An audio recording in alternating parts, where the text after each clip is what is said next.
February 4th, 2026. MCX gold futures hit Rs on 1.53,930 per 10 grams. Silver climbs to Rs 280,000 per kilogram. After 4 consecutive days of brutal selling that erased Rs $40,000 from gold and nearly Rs 1.8 lakh from silver, the metal staged a dramatic recovery. The violence of the correction reveals something critical. The charts are screaming a message. The rupee's behavior is telling a story. And the Budget 2026 response exposed the real S-structure of India's precious metals market. Let me show you exactly what happened between January 29th and February 4th. The 3 technical factors that explain the entire move, why the rupee's response to the US-India trade deal matters more than the deal itself, and what the short-term forecast looks like when you focus on actual market structure. The setup, January 29th to February 1st, January 29th, 2026. MCX gold peaked at Rs 180,179 per 10 grams. Silver touched Rs 410,000 per kilogram. These weren't just new records. These were vertical moves that defied gravity. Gold had surged approximately 90% year over year. Silver gained 171% in 12 months. Anyone who's studied commodity markets recognizes this pattern. Parabolic rallies that disconnect from fundamentals always end the same way, violently. January 30th delivered the violence. International gold collapsed 8% in a single session, the steepest fall since 1983. Silver crashed 37% intraday, marking the worst single-day decline on record. Not a correction, a liquidation event. 3 triggers converged simultaneously. First, CME Group announced margin requirement increases effective immediately. Gold margins rose from 6% to 8% for standard risk profiles, and from 6.6% to 8.8% for heightened risk accounts. Silver margins jumped from 11% to 15% for standard profiles, and from 12.1% to 16.5% for heightened risk. The mechanics matter here. Higher margins mean leveraged traders must post more collateral, immediately or close positions. In a market that had gone parabolic, most positions were leveraged long. When margin calls hit, there's no gradual adjustment. Traders dump positions at market prices. The selling creates more selling. Stops get triggered. Algorithmic systems amplify the move. The cascade feeds itself. Second trigger was the US dollar's sharp strengthening. The dollar index surged nearly 1% as markets processed President Trump's nomination of Kevin Warsh as next Federal Reserve Chair. Warsh is viewed as significantly more hawkish than current Chair Jerome Powell. Hawkish translates to higher interest rates maintained longer to control inflation, even at the cost of economic growth. Why does this matter for gold? Higher interest rates make bonds attractive relative to gold. Gold pays no yield, no dividends, no interest. When bond yields rise from, say, 4% to 5.5%, the opportunity cost of holding gold increases dramatically. Capital flows out of non-yielding gold into yield-paying bonds. Additionally, higher rates strengthen the dollar. Dollar-denominated commodities like gold become more expensive for international buyers. Demand weakens, prices fall. Third trigger was Budget 2026 expectations. Markets had built in anticipation of potential customs duty cuts on gold and silver. The logic seemed sound. India's precious metal imports surged to record levels in 2025. Gold imports rose 1.6% year over year to $58.9 billion. Silver imports jumped 44% to $9.2 billion. This pressured India's trade deficit and weakened the rupee. Policymakers were reportedly considering raising import duties to curb demand and support the rupee, but traders bet the opposite. They expected duty cuts to support the struggling gems and jewelry sector. When markets price in expected policy relief, profit-taking accelerates beforehand. Better to sell at the peak and buy back cheaper after the announcement. These 3 forces hit simultaneously on January 30th. MCX gold with February 2026 expiry crashed from Rs 187.79 to Rs 1.36 on 185 intraday. That's a drop of Rs 44, Rs 594, or 24.7% from peak to trough in a single session.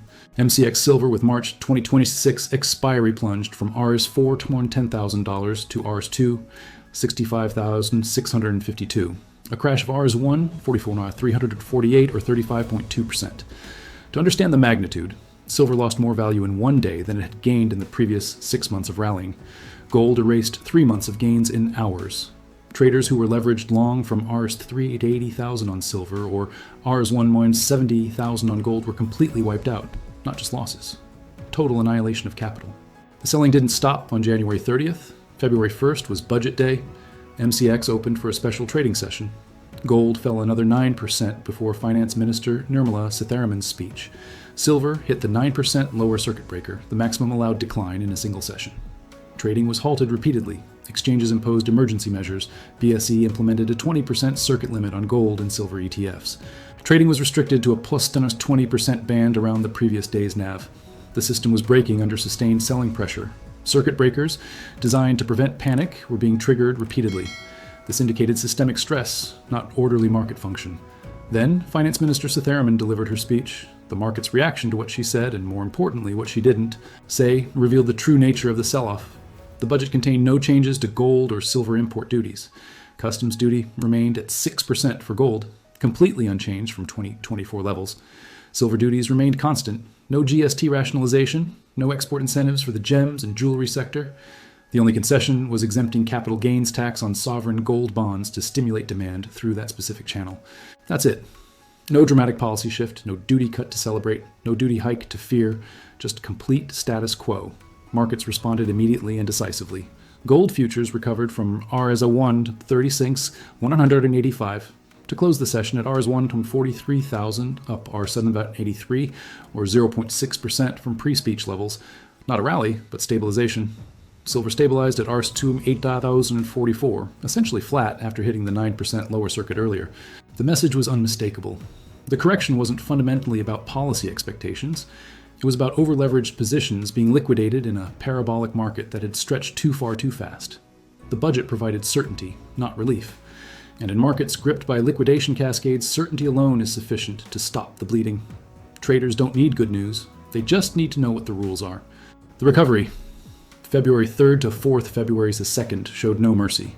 Gold continued bleeding, with April futures falling another 2% to 146,148. Silver plunged nearly 6% to Rs2 50,000.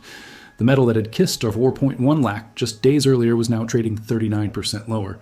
The technical damage appeared catastrophic. Then, February 3rd changed everything. MCX gold. April futures opened 2.78% higher at R1 to $48,000. Traders who had been watching the carnage cautiously stepped in. By end of session, gold had surged over 6% to nearly R1 53,000. This wasn't gradual recovery, this was explosive buying. MCX Silver March futures opened 4% higher at Rs2 145,111. The move accelerated through the day. By close, silver had jumped 13% to nearly Rs2 $467,000. February 4th extended the recovery momentum. Gold touched Rs 153,930. Silver reached Rs2 80,000. In just 48 hours, gold recovered Rs 116,777 from the absolute low. Silver bounced back R 47,500 from the bottom. What changed? What reversed a liquidation cascade that had destroyed trillions in market value? Two catalytic events converged. First was the US-India trade deal announcement. President Trump and Prime Minister Modi reached an agreement to dramatically reduce US tariffs on Indian goods from 50% to a much more manageable 18%. Additionally, the extra 25% punitive duty that had been imposed in response to India's Russian oil purchases was completely removed. The deal required Modi to pledge that India would stop purchasing Russian oil going forward, a significant geopolitical concession. But the economic implications were immediate and substantial. The agreement improved the export outlook for critical Indian sectors: textiles, machinery, and raw materials. These are major employment generators and foreign exchange earners. More importantly for gold and silver prices, the deal provided critical support to the rupee. The rupee had hit a record low of 92 per dollar on January 28th, just days before the gold and silver crash. This wasn't coincidental timing. The rupee's weakness had amplified the sell-off in domestic precious metals prices. After the trade deal announcement, the rupee strengthened sharply to 90.3 per dollar. That's an appreciation of 1.85% in the currency's value. This might not sound dramatic, but when you're importing hundreds of billions in gold and silver, every decimal point in the exchange rate matters enormously. Here's why the rupee move is critical. India imports virtually all its gold and silver. When the rupee weakens against the dollar, imports become more expensive in rupee terms, even if international prices stay completely flat. And the 1.85% rupee appreciation effectively reduced the import cost of gold by that same percentage. The rupee's move from 92 to 90.3 removed approximately 1,900 per 10 grams from the effective import cost of gold at current. International prices. That's not trivial. It's the difference between importers making money or losing money on their positions. It's the difference between domestic prices rising or stabilizing. The second catalyst was international gold's own recovery. Spot gold in international markets surged over 2% on February 3rd. The driver was a retreat in the US dollar. The dollar index pulled back as markets began reassessing the Federal Reserve's policy path under Kevin Warsh, who won't actually take office until May 2026. When the dollar weakens, gold becomes cheaper for international buyers paying in euros, yen, yuan, and other currencies. This stimulates demand globally. Increased demand pushes prices higher. The combination of a stronger rupee domestically making imports cheaper and a weaker dollar internationally making gold itself less expensive created the perfect technical conditions for a bounce. Short covering amplified the move. Traders who had shorted gold and silver during the crash, betting on further declines, suddenly faced losses as prices reversed. They had to buy back their short positions to limit damage. This buying pressure added fuel to the recovery. The technical picture. MCX gold, February 2026. Peak, RS1 to 80,779. Low, RS1 to 36,185. Current, RS1 to 153,930. Waterfall decline of 24.7% in 3 sessions on massive volume indicates forced liquidation, not orderly distribution. Recovery of 13% stopped at 50% retracement, a critical decision point, technical analysis. Volume pattern reveals the story. Decline on 2 tied to 3's normal volume shows heavy liquidation. Recovery on lighter volume indicates short covering and bargain hunting, not conviction buying from institutions. Next resistance at RS1, 60,000. Break above with volume opens RS1 70,000. Failure below RS1 50,000 turns bearish. Support structure RA1 point 48,000 first level where February 3rd recovery began. RA1 came to 43,000 second level from budget day close. Critical zone RA1 to 36,000, RS1 to 32,000 where aggressive defense expected. Below R1 to 32,000 structure breaks completely. MCX Silver March 2026. Peak RS4 to 10,000. Low RS2 32,500. Current RS2 to 80,000. Crash 43.3% was annihilation. Leverage longs from RS3 80,000 under RS4 10,000 completely wiped out. Recovery of 20.4% leaves silver 31.7% below peak, showing greater technical damage than gold. The 50% retracement sits at RS3 21, the now 250. Silver at RS2 80,000 is only at 38% retracement, indicating structural weakness. Resistance layered at RS3 to some psychological level, then RS3 to 10,000, RS3 15,000, where trapped traders will sell. Support at RS2 $6,000, RS2 55,000. Silver to gold ratio widened from 227.1 at peak to current 182.1. Silver underperformed during decline and recovering slower, classic risk-off behavior. RSI shows gold oversold supporting bounce, but silver's RSI is still bearish. Both metals in sell-on-rise mode until clear breakouts. The rupee factor. The rupee's behavior is the critical variable for domestic prices, often more important than international trends themselves. Understanding this transmission mechanism is essential. The rupee hit 92 per dollar on January 28th, a record low driven by 3 converging pressures. Massive foreign outflows exceeding Rs 22.9 billion from Indian equities since January 2025, elevated oil prices, increasing dollar demand from energy importers, and budget 2026's record Rs 17.2 lakh crore borrowing raising fiscal sustainability concerns. When the rupee weakens against the dollar, imported gold becomes more expensive in rupee terms, even if international dollar prices stay completely constant. The mathematics are straightforward, but the impact is profound. International gold at $2,800 per ounce converts to approximately $1,060,000 per 10 grams when the rupee trades at 85 per dollar. The exact same international price converts to Rs1 to 6,900 per 10 grams when the rupee weakens to 92 per dollar. That's a Rs900 difference in domestic price purely from currency movement, with zero change in underlying gold value. The US-India trade deal strengthened the rupee from 92 to 90.3 per dollar, a 1.85% depreciation. At 90.3 rupee per dollar, $2,800 international gold equals $165,000 per 10 grams domestically. The currency appreciation effectively makes imports approximately $1,900 cheaper per 10 grams. For importers operating on thin margins, this difference determines profitability or losses. The Reserve Bank of India is actively defending 91.92 as a floor level through market interventions using state-run banks, but structural pressures persist.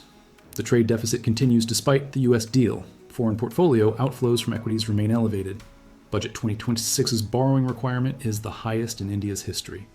If the rupee weakens back toward 92-93 levels, domestic gold and silver prices will rise even if international prices stay flat or decline. Conversely, If the rupee strengthens toward 88.89 on sustained trade deal optimism and improved exports, domestic precious metal prices will face headwinds despite any international strength.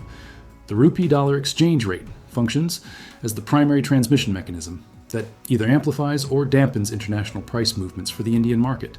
Global cues and industrial dynamics. Spot gold fell from $2,950 to below $2,700, recovering to $2,150 by February 4th. The driver is U.S. dollar strength and Fed policy uncertainty. Warsh's hawkish reputation suggests higher rates longer. Higher rates make bonds attractive versus non-yielding gold, but Warsh doesn't take office until May. Current policy remains accommodative. Central banks globally continue buying gold at record rates. These structural factors support gold above $2,700, but short-term volatility from dollar and Fed uncertainty creates headwinds. Silver's underperformance reflects its dual nature as 40% investment demand, 60% industrial consumption. When growth expectations weaken, industrial demand concerns pressure silver. China slowing, Europe stagnant, US uncertain all weigh on industrial metals. But the structural picture remains strong. Solar installations doubled in 2024. EV production up 40%. 5G infrastructure build-out continues. Long-term demand trends support silver. The correction was speculative liquidation, not fundamental deterioration. Short-term forecast, next 30 days. Gold base case, consolidation, Rs 148,000 to Rs 1.60,000 through mid-February. Key catalyst is RBI policy meeting February 6th. If RBI maintains 5.25%, rupee stable, gold holds. If RBI cuts, rupee weakens, gold rallies. Upside scenario, break above Rs 1.60,000 with volume opens Rs 1.70,000 by month end. Requires international gold above $2,900, rupee at 89, probability 30%. Downside scenario, failure below Rs 1.48,000 retests, R1 Rs $36,000 to R1 $32,000. Requires international gold below $2,900 or rupee to 92. Probability 35%. Consolidation probability 35%. Silver base case wide range R2 60,000 to R3 1,000. Structurally weaker post-correction. Rallies face selling at Rs3 1,000 to Rs3 10,000. Support Rs 2.60,000 to Rs 2.55,000 should hold. Upside scenario. Break above Rs3 $10,000 opens Rs3 $40,000 to Rs3 50,000.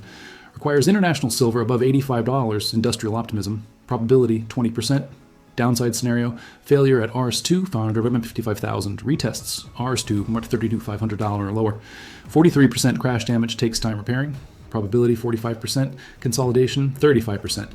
What Budget 2026 revealed in 90-day outlook. Budget 2026's response exposed India's precious metals market structure. Policy uncertainty mattered more than policy itself. Selling before budget was fear of duty increases. When duties stayed unchanged, relief drove recovery. Leveraged speculation dominates short-term moves. The 43% silver crash and 24% gold fall weren't fundamental. They were forced liquidation when margins increased. Physical demand remained resilient despite MCX chaos.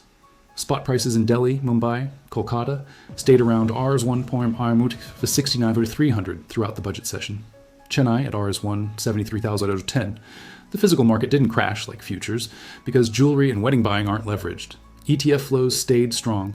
Gold ETF inflows surged 283% in 2025. Investment demand continues growing despite volatility. Looking 90 days ahead, international gold likely holds $2,700 to $2,900 on central bank buying, geopolitics, and inflation concerns. Break above $2,900 targets $3,100. Below $2,700 targets $2,500. For India, R1.32,000 to R1.60,000 range through March represents consolidation. Rupee likely stays 88 to 92. RBI defends 92 ceiling. Trade deal supports 88 to 89 if exports respond. Every rupee movement creates R4,400 gold price difference. Wedding season peaks January-March, supporting physical demand. Investment remains strong per ETF data, but prices above Rs 160,000 reduce jewelry consumption. Silver faces industrial demand uncertainty, but solar and EV growth continues. The bottom line, MCX gold at Rs 1.53,930 and silver at Rs 2.80,000 at 14.9% and 31.7% below peaks, respectively. This isn't the bull market's end, but correction within a structural uptrend driven by currency, debasement, geopolitics, and investment demand. The January crash damaged sentiment. Leveraged longs were destroyed. Confidence rebuilding takes time.